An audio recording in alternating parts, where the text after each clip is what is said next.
প্রধানমন্ত্রী, উপস্থিত সুধীবৃন্দ, আজকের অনুষ্ঠান বিশেষ ঐতিহাসিক গুরুত্ব বহন করে। ওই গুরুত্বটা আমি শুধু স্মরণ করিয়ে দিতে চাই। পৃথিবীর নানা দেশে নানা জাদুঘর আছে, তারা অতীতের অনেক জিনিস সংগ্রহ করে, বিশেষ বিশেষ জিনিস যাকে জাতির সামনে তুলে ধরার জন্য। এই জাদুঘরটি ভিন্ন, এইটি বিষয় দৃষ্টি আকর্ষণ করছে। এটা অতীতের কিছু সংগ্রহ নাই, এখানে একেবারে টাটকা নতুন যা ঘটনা ঘটেছে তাৎক্ষণিকভাবে সেগুলো সংগ্রহ করা গেছে। এরকম জাদুঘর আছে কিনা জানি না, কিন্তু আমাদের সুযোগ হলো ঘটনা ঘটছে, সেই ঘটনার প্রতিটি নমুনা, প্রতিটি ইতিহাস আমরা তাৎক্ষণিকভাবে সংগ্রহ করতে পেরেছি এবং স্মৃতি জাদুঘরে নিয়ে এসেছি। এটা আমাদের ইতিহাসের একটা নতুন পর্যায় সৃষ্টি করেছে। অতীত এবং ভবিষ্যৎ এই দুটোর মাঝামাঝিতে এই জাদুঘর তাৎক্ষণিকভাবে অতীতকে ধারণ করেছে, কিন্তু ভবিষ্যৎ রচনা করেছে। আমরা কারা, কি চাই, আমাদের মনে কি ছিল, এ বালক আনাস কি আবেগের কারণে, তার ভিতরে কি তাড়না ছিল, সেই চিঠি তাৎক্ষণিকভাবে লিখে গেছে। এটা কোনো পরিকল্পনা করে সে লেখে নাই। মা তাকে বাধা দিচ্ছিল, বাবা তাকে বাধা দিচ্ছিল মিছিলে না যাওয়ার জন্য। সে বসে থাকতে পারে নাই। কেন পারে নাই সেটাও লিখেছে। এটা ব্যাখ্যা দিয়ে 1 পৃষ্ঠার একটা চিঠি, সুন্দর হাতের লেখা, রেখে চলে গেছে। আমাদের সমস্ত তরুণ যেন এই চিঠির লেখক হয়। আমরা গেলাম, আমরা নতুন বাংলাদেশ করতে চলে গেলাম। এই হলো এই জাদুঘরের বৈশিষ্ট্য। এখান থেকে নতুন যাত্রাপথ রচনা হবে। আমরা পথ হারিয়ে ফেললে এখানে এসে পথ খুঁজে নেব। আমরা যদি আমাদের চিন্তায় কোনো গাফিলতি আসে, আমরা এখানে তার ঠিকানা বার করব। আমরা নতুন সূত্রে আবার যাত্রাপথ শুরু করব। এটা এমন এক জাদুঘর যে বাংলাদেশের যত তরুণ তরুণী, যত নাগরিক আছেন,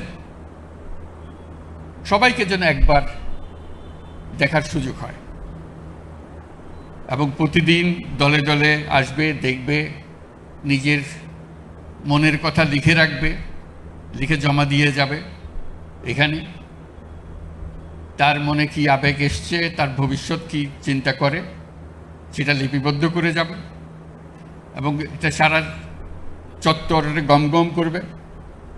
যে কবরগুলো সাজানো আছে, যদিও সে প্রকৃত কবর নয়, কিন্তু তার প্রত্যেকের কবরের সঙ্গে একটা নাম থাকবে।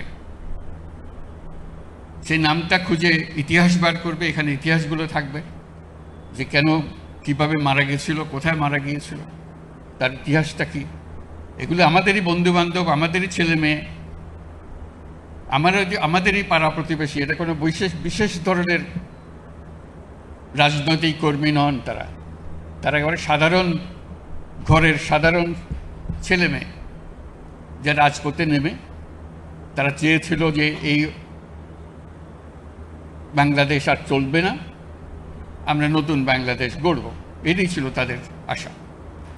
আমরা আশা করব সারা বাংলাদেশের সকল জায়গা থেকে স্কুলের, কলেজের ছেলে মেয়েরা আসবে, একটা দিন এখানে কাটাবে, এবং তাদের নিজেদের মনের কথা লিখে যাবে যে আমি কি চাই, আমার কি চাহিদা, আমি কি কাজে নিয়োজিত হচ্ছি, নিজেকে নিয়োজিত করছি, সেটা জানিয়ে যাব।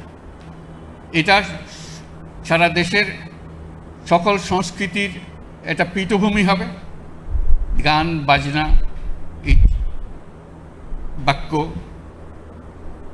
প্রতিকৃতি, আর্ট, সব কিছু এখানে দলে দলে ছেলে মেয়েরা আসবে, লিখে যাবে, দেখাবে, মনের কথা রেখে যাবে।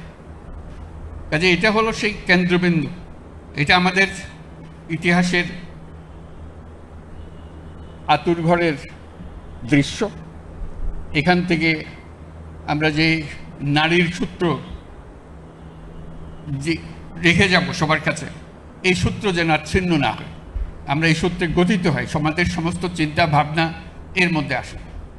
যারা এই জাদুঘরের পরিকল্পনা করেছে, যারা এটা বহু কষ্ট করে প্রতিটি জিনিস, আজকে আমরা কয়েক মিনিটের মধ্যে দেখে আসলাম, কিন্তু এটা প্রতিটি জিনিস সংগ্রহ করতে বহু সময় লেগেছে, বহু কষ্ট হয়েছে। কোন জিনিসটা পাওয়া যাচ্ছিল না, সেটা কিভাবে সংগ্রহ করতে হবে, এটা নিয়ে বহু ধরনের চেষ্টা চালানো হয়েছে, যাতে শেষ পর্যন্ত সেটা আমরা সংগ্রহ করে এখানে রাখতে পারি, সবার সামনে দেখাতে পারি।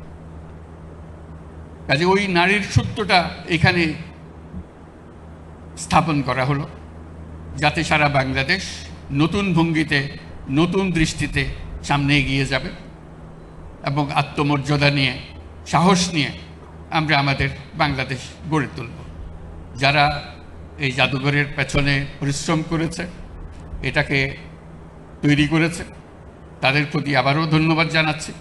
আমরা অবশেষে এই জাদুঘর উদ্বোধন হলো। আমরা আশা করব যে দেশের ছেলে মেয়ে, যে দেশের সকল নাগরিক একবার হলেও আসবে, সপরিবারে আসবে, নিজে আসবে, বন্ধুবান্ধব নিয়ে আসবে, এবং কিছু সময় কাটানো এবং চিন্তা করার জন্য। শুধু দেখে গেলাম হইচই করে সেটা না, বসে একটু চিন্তা করা, কেন এটা হলো, কীভাবে হলো, এটা কি আরও হবে নাকি এখানেই সমাপ্তি করবো আমরা, এটা চিন্তা ভাবনাটা করে যাওয়া। আমরা আজকে অবশেষে উদ্বোধন করতে পারলাম। সেটার জন্য যারা আজকের উদ্বোধনের জন্য কাজ করেছে তাদেরকে ধন্যবাদ জানাচ্ছি। সবাইকে অশেষ ধন্যবাদ।